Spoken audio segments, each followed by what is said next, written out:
Mike Campbell with Candace and Big Tom on 97.5 K-Rock.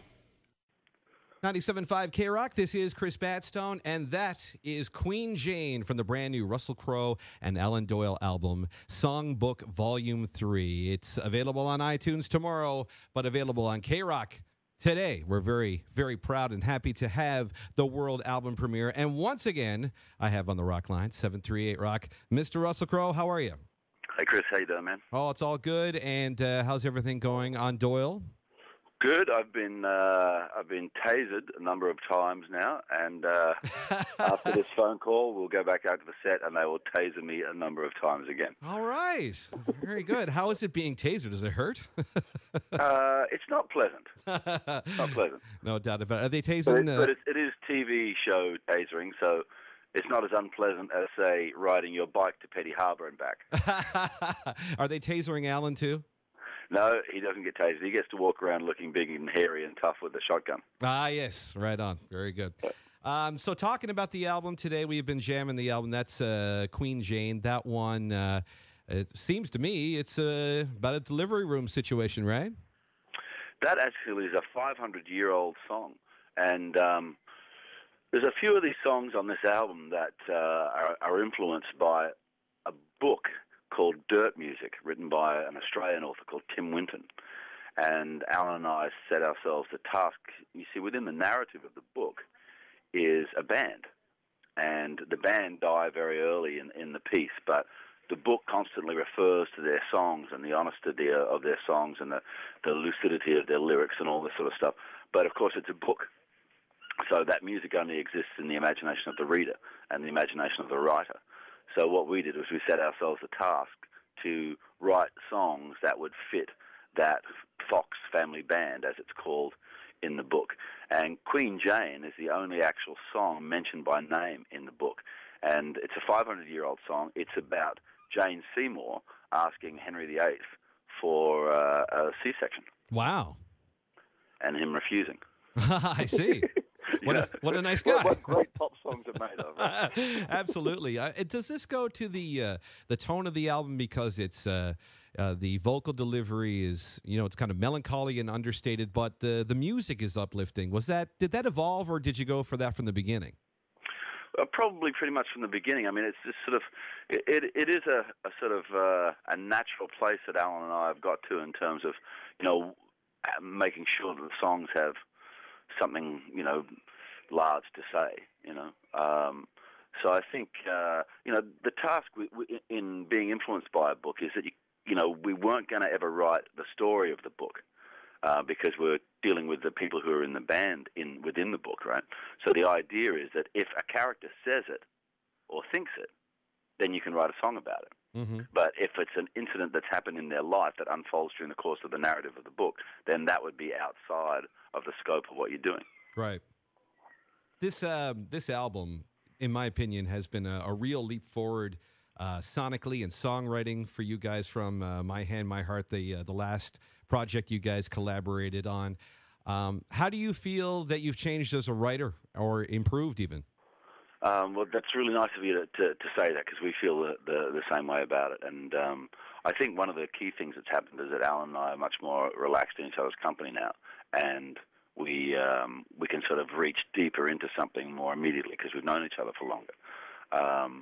And I think, just because of the time spent on these songs, when we wrote first together, we had a kind of a timeline, and we knew, we were going to finish it by a certain time, it was going to be out by a certain time, so, you do X. But this had no real cap date on it, and we just got to a point where, because there's many other songs that we've written as well, and we just got, so many kids around the house at a certain point in time, you've got to open the door and let some of them go. Absolutely, yeah. Well, this is, like I said, like a real leap forward here. I mean, did you find you wrote differently than you did before? Like, I remember talking to Alan one time and him telling me that you would write just pages and pages of lyrics, and sort of the job was to sort of say, stop. Yeah, that's sort of changed because I kind of, as I said, we're closer now and we understand each other a little bit more. So I know that if there's a certain idea expressed, I know kind of what he's looking for. Mm-hmm. So And look, we've had a couple of serendipitous things where I've written something out and written a key on top of the page and then sent it to him via email, and he sent it back to me, and it's in that key that was going in my head, Right. And working with Alan's been a revelation for me because he's sort of brought a certain discipline to what I provide him, from a lyric point of view, because as he said, I used to sort of like go off on these tangents, and in my own songs for many years, I had verses of different lengths and sub bridges and bridge plus one and all of this sort of stuff. Yeah. And it just and it's okay if you get the chance to listen to the song 100 times, but that doesn't usually happen very much, So I think he's brought a lot of discipline to what I do, and of course I've made him well famous, so it's a good deal. There you go. It's a lovely exchange. I hope you were looking at Alan when you said that, by the way. Absolutely, you can hear him laughing in the back. I'll put him on for a second. Yeah, great. I know. World It's famous. kind of a drag. It's kind of a drag, to a certain degree. So it's really great to have Russell and Kev and Scotty and all the Robin Hood guys in town. We were sat having a coffee at Have a Java there a couple of days ago, and it was quite a number of picture seekers and autograph seekers looking for Russell. Yeah. And I was like, dude, you're famous everywhere. Yeah. Like, I got two streets to my name here. I'm not even famous at my house. No. Well, yeah, it's a burden you'll have to bear, Alan, for sure. That's it. What a great day we're having. It's fantastic. It is fantastic. I got to punch Jake Doyle in the face several Good. times. Did some unspeakable things to Des, but I'll tell you about that off air. But all right, good. I want to ask you a bit about the album. I know you've written some great songs on your own, but it just seems to me like everything that I've heard from Sean Panting to Russell Crowe that you are great to write with. Like, is it your goal to be, the co-writer? Is that your? I love co-writing songs. I love doing it. I don't know if I'm one of the only guys I know that would rather co-write a song than write a song. Maybe it's because I have kind of anxiety issues about being by myself or something. But, I've been lucky enough to meet fellows like Russell and a few other guys that asked me to come back. After writing a song or two. So I'm so grateful to get the chance to do to get a chance to write songs with people. But in particular, doing the stuff with Russell because as Russell just mentioned, sometimes the projects we work on together are kind of out of the ordinary, writing songs for a potential film off a book and off of this is not stuff that happens every day if you're playing a folk band for a living or if you're writing rock and roll songs. So I don't know, it kind of widens what my understanding of the whole art form is, and and I think I speak for both of us. We're still very, we're students of the whole craft, and it's such a great chance to get to work together and to do something fun. So do you kind of put a time limit on these things where you're like, no, okay, God, no. No. We're going to write a chorus by lunchtime, or something. No, we generally have, in particular with the songs that we just recently released on iTunes, are coming out on August 2nd. Those songs in particular, those songs we really, like Russell said, didn't have a beginning, a middle, or an end date where they were required. There was no rubber stamped date where we weren't going on tour for 18 months, starting in September or something. Yeah. We really didn't have to rush them along, and they're just like little babies that were waiting to be born, I suppose. Now, I asked Russell this question, about the album, how the vocal delivery is kind of melancholy, but the music is uplifting. Was that something you went for from the beginning, or was that something that evolved? Initially, when we were doing the music for it, it was based on the book.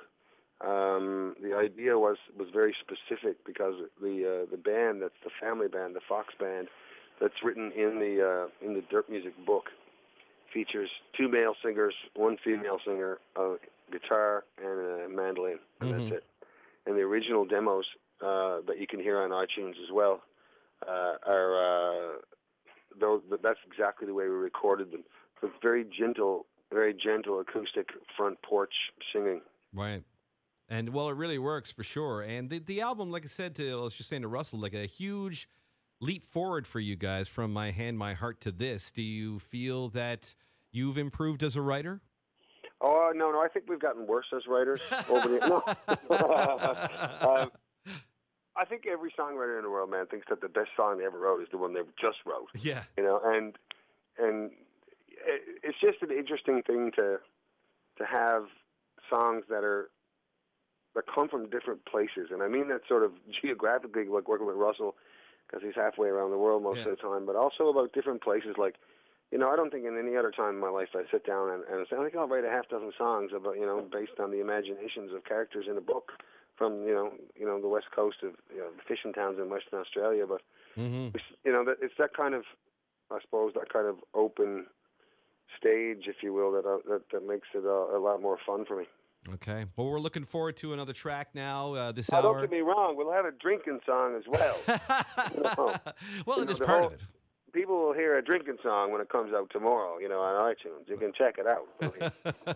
You can take, what is the saying, Chris? You can take the bye out of the bay. But, yeah, you can't take the bay out of the bye. No, There you go. no doubt about it. And really looking forward to your solo album, too, very much. Yeah. You did some tracks with the Panting Band, I understand. And yeah, what a great bunch of guys they are, too, man. Looking forward to it. So, yeah, and we're going to record some of the Crowe Doyle songbook for the solo record. We talked about it yesterday. We might do some in Vancouver and or Montreal together this fall. So what a great time. Great. Well, we're going to be jamming this album all evening, making sure that we debut it in the proper fashion. Thank you very much for everything today. The world premiere on K-Rock, man. Thanks so much for all your chats today. We're very grateful. We got to go back to beating up Jake Doyle. All right. Good luck. Give him a punch for me. Will do, man.